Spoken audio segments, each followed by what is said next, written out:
We have got a special guest now, David Rodish, a sports reporter from the Lawrence Journal-World, covering the Kansas Jayhawks out there in Kansas. Also, if you are familiar with the history of the PHNX Sun Devils show, David Rodish, long ago, was an intern here at PHNX and was doing all sorts of things here for PHNX Sports.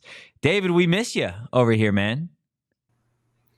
Yeah, I know. Totri, I was actually on the show once before you were even here. I did a post-game show against Colorado basketball for Shane when it was just really him.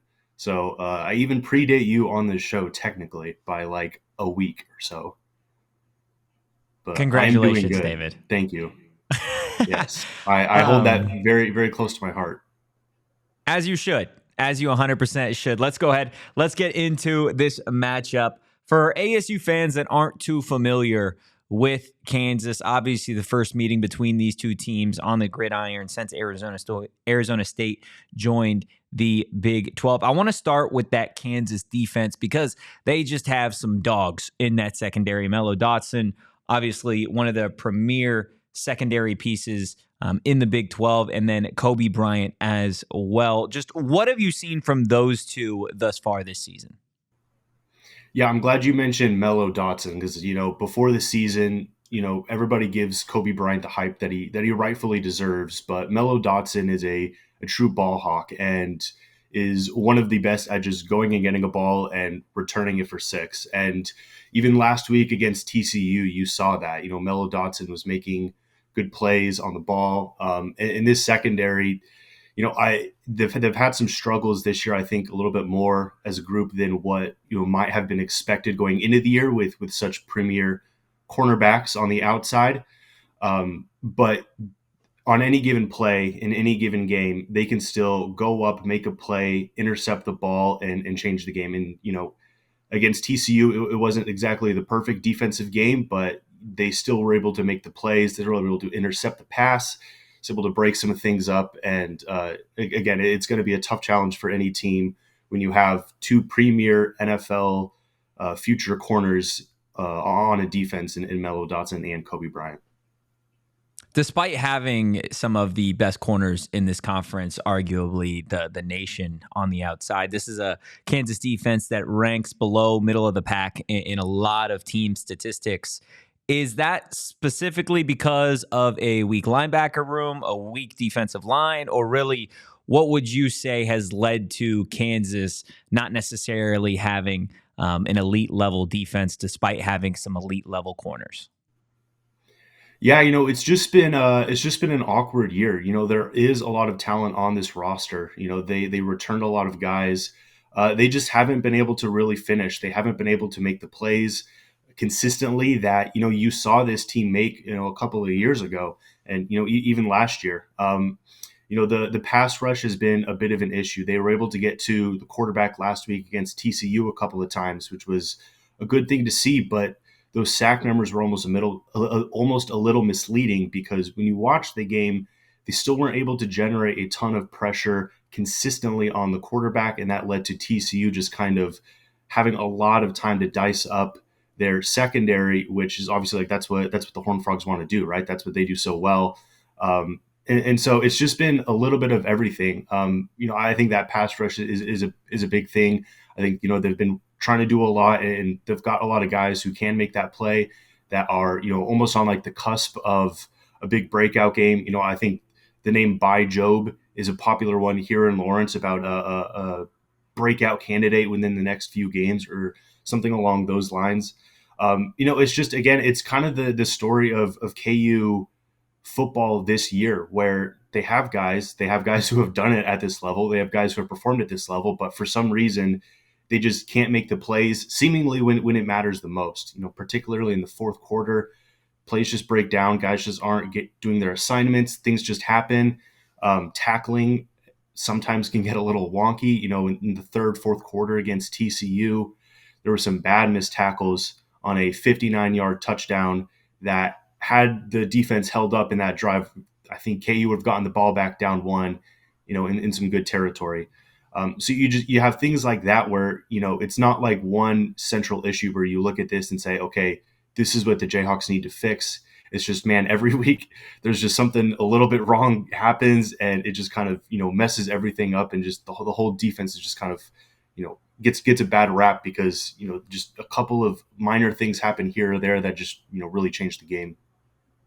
Before we go on to the Kansas offense, kind of looking at this matchup for the Arizona State offense versus that Kansas defense, talk about a unit that got kind of picked apart against TCU, tackling issues, whether that be because of a lack of physicality or just kind of lapses in focus. You look to this Arizona State offense, and one of the premier backs in this conference who was all about physicality, Cam Skattebo. Just how do you see Kansas trying to slow down a running back that really leans into contact? You mentioned third, fourth quarter, you see that Jayhawk defense start to fall apart. When it feels like for Arizona State, that's when Cam Skattebo really starts to heat up.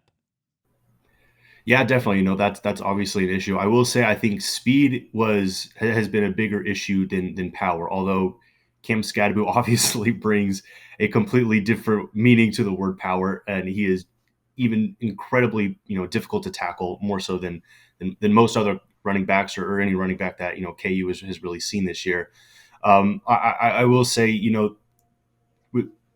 the less of the outside runs, those have been the real issue. I think in watching, especially that TCU game last week and some of the other games, I think the speed has been able to kill them.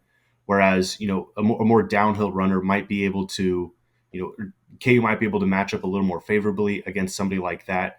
They have had some linebacker depth issues and just general injuries that have happened, and so I think that'll be an interesting thing to see. Just who can play quality minutes, how many guys they can sub in and out. And I think that was a big issue last week and in previous weeks of kind of falling a little bit short and a little bit flat in that third, fourth quarter is, some of those depth guys, or they didn't have quite those depth guys to kind of come in, sub out the starters, get a few good minutes. And that just leads to a more fatigued team. And I think, like you said, with a running back like Cam Skattebo, who can really take advantage of that, that's going to be an issue for KU that they're really going to have to address and work on and figure out an answer for. I'm not quite sure how it'll go, but we'll see on Saturday.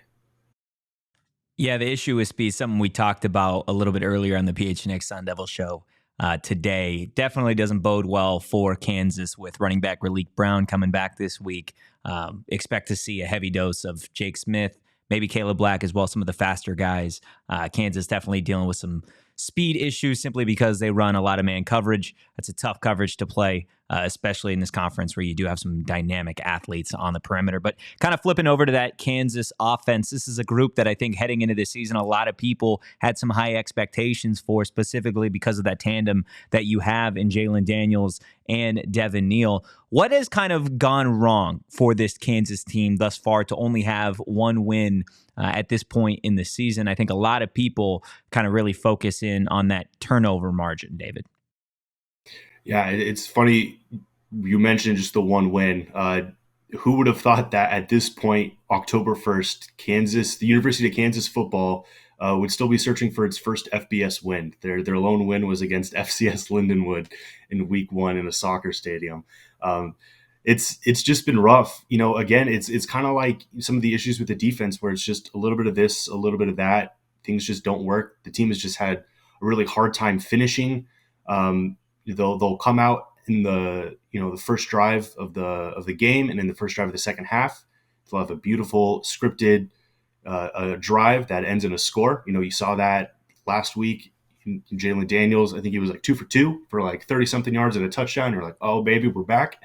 And then just after that, it hasn't been the same. I think the passing offense has just really struggled. Jalon Daniels hasn't been as accurate as I think the world has known him to be. I think that's been one of the big strengths of his game is accuracy.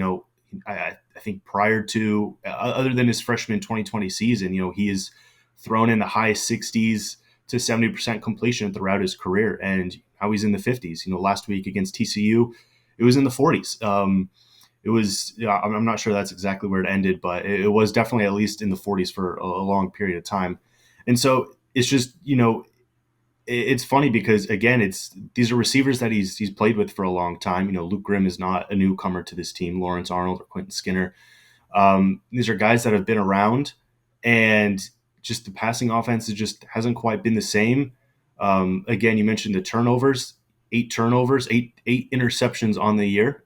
That's definitely something that you wouldn't expect of Jalon Daniels before you started this season, but this is just kind of where things are now. I will say that again, it is a group of players that have won with each other here with this coaching staff. And so you kind of have to you always have to keep that in mind that at any point, they have the capability of just turning this around, figuring this out. These are not guys that are unproven or unproven at this level. Devin Neal is one of the best running backs in the conference, like you said, one of the best in the country. His backup, Daniel Highshaw, does not get talked about enough. I know you mentioned him yesterday on the pod. That was great. He is just an incredible runner. And then obviously Jalon Daniels as an athlete is who he is. He's incredible to watch when he's on, and him scrambling is a lot of fun to watch. But just for whatever it may be, it's a couple things here and there. The passing offense in particular, it just hasn't been the same, and it's kind of really tanked this season in all of the really high expectations that the Jayhawks had. Yeah, this is one of the lowest rated, at least statistically, passing offenses in the conference in Kansas. We talked about it on the podcast the other day. Grimm and Arnold are really the security blankets for Jalon Daniels when he does need to pass. It feels like up to this point in the season, the defensive game plan has kind of been set for Kansas, right? At least if you're the opposition, you load the box, you try and take away Devin Neal, you make Jalon Daniels beat you. If you have, some help in the secondary to take away Arnold and Grimm, there really isn't anywhere else that Jalon Daniels prefers to go. Do you see that potentially being the recipe for success, not just for Arizona State, but for teams really all season long through the first handful of weeks of the season? It's, hey, we're going to take away Devin Neal and we got to make Jalon Daniels try and beat us. I mean, yeah, they're they're 1-4 and things haven't quite worked out super well, and obviously they're a team that wants to run the ball and wants to rely on the run, and they've been successful in that. I think KU is a top 15 rush offense in the country. So it's not that Devin Neal, it's not that teams have taken away Devin Neal completely or Daniel Highshaw that run game completely. It's just that when they go away from that, there's really no other game to turn to. I think Luke Grimm has had a strong year. He's been able to make some catches and make some plays. Like you said, same with Arnold. He's been solid for the team. They're gonna go for the ball. They're gonna run the ball. They're gonna have Devin Neal and Daniel Highshaw probably carry a total of 30. Have a total of 30 carries a game, somewhere around there, and then you're gonna get a couple of designed runs and scrambles from Jalon Daniels. But yeah, again, you can't. You have to have something else in your back pocket. You have to be able to rely on another facet of offense, especially, if you get down a little bit, if you start having turnovers and then you face yourself, in a couple of possession hole or something along those lines, you need to kind of be able to air it out a little bit. And KU hasn't really shown the ability to do so. Obviously, they're going to try to control the game and to maintain a lead throughout the entire thing and just, run the clock and run the ball. And pound that all game long. But, if things start to get a little hairy, if they start to go down and they have to turn to the pass game, things have not worked well when they've had to do that. Last couple questions before we get you out of here, David, just in terms of the injuries for Kansas. This is a team that obviously has its bye week next week. Given the way the season has started, I'm sure there are a lot of Kansas fans that want to get to that bye week with an FBS win. Just where is this team at health-wise, kind of heading into the final game before the bye week? Every team is banged up at this point, and that was something Lance Leipold said in the press conference after the TCU game was, they've got injuries, they've got depth problems, a little bit, but, who doesn't at this point in the season? Everybody's dealing with that. This isn't like ASU last year where, they didn't have enough offensive linemen to kick a field goal. They're not quite at that point in the season. But yeah, obviously getting to a bye with a win, kind of, okay, figuring some things out, getting in the win column, especially in the Big 12 record, that would be huge. I think after the game, the sort of the thing that the players kind of talked about as to how the mood was in the locker room. Jalon Daniels and Devin Neal, both said they were frustrated, right? They were disappointed. Obviously, you come off a loss like that. The season hasn't really worked out, but there's still belief in it. There's still belief in the team. There's still belief in the coaching staff. There's still belief in each other. And I think they're ready to really kind of just set the season right. Forget about all the bad stuff that has happened and just get a win, against Arizona State. That would obviously be huge just to kind of turn the morale around on this season. I think they're close. They're closer than what their record tells you. It's been a lot of one-score games late that they've just faltered on. Whether that be just because of a lack of depth due to injuries or whatever. Obviously, a bye week would help a lot of those issues, especially if they can get a win, get some of that morale, that juice back, and then get a little bit healthier before the bye week, before they kind of, finish strong in the Big 12 conference. It's 67 degrees right now in Lawrence, Kansas. It's set to be about 105 at kickoff when Kansas and Arizona State kick off about 5 o'clock local time, which I don't think that necessarily benefits Kansas. A lot of Arizona State fans, they gripe about some 7:30 kickoffs. That would have probably benefited the Jayhawks if that were the case here, but it is set to be pretty hot. I know Lance said that it was, quote, a dry heat, or it's supposed to be a dry heat, something like that. Do you see that maybe playing a factor at all, at least early on in this game? Again, we just talked about a team that, is still a week away from its bye week, trying to inch closer. A team that gets frustrated third, fourth quarter. They, maybe lose a little focus defensively specifically. Do you see the weather being an issue at all? This is a veteran roster. This is guys who have played a lot of college football. They've played in a lot of different environments. It gets a little humid here. It gets a little humid in some other places in Big 12 country. Obviously, the weather is something that's going to come up, and it's going to be something that's going to be new for these guys that have never played in Arizona. A couple of players are from Arizona on the KU roster, so maybe they can help give some good advice on stocking up on Pedialyte before the game and getting super hydrated and all that. But at the end of the day, again, this is a veteran roster. This is a veteran team, guys who have done it and played at this level for a long time. That weather might be somewhat of an issue, but I think at the end of the day, that's not going to change too much of the game. They're going to come out and they're going to do what they need to do. They're going to run hard, and no matter the temperature outside. How do you see this one shaking out, David? Let's be honest. Let's be like, this is a team, Arizona State, coming off a bye week. Got really, really healthy. Going to be returning a lot of guys that missed last week. A team coming off their first loss of the season, first time that they've played a Big 12 home game. Thus far, it's family weekend. Kenny said the other day they're giving out chicken to all the students who stay the entire game. And then Kansas, kind of a complete opposite, kind of limping into the bye week a little bit, set to be hot. But do you see this one maybe being a little bit of a surprise? I think it'll be a close game no matter what. KU, again, this is a good team. A team that has won with this group at this level before, in this conference. Obviously, ASU is a newcomer to this conference, but this is still a group that can win, that has shown in previous seasons they know how to win a game. It's just so far this year they haven't quite figured it out. They haven't quite put it all together. It's tough to predict that they will win the game, that KU will win the game when they have proven that they have not been able to do that so far this year. But at the same time, again, it's they're not that far off. It's a couple of things here and there. It's a couple of plays here and there, a couple of turnovers, make things a little bit differently, a couple of missed tackles, things like that, a couple of missed throws, and this team is looking at a very different outlook on their season. I'm not quite sure. I truly am not 100% sure on how this will turn out either way. I'm not convinced either way that ASU gets a win or that KU gets a win. Again, I think it just comes down to who can make those plays late. Is it a younger team that hasn't quite, have the knowledge and experience of winning a lot like ASU, or is it a veteran team who is just slipping and sliding right now, who has shown they can win in previous seasons but have not quite shown that this year?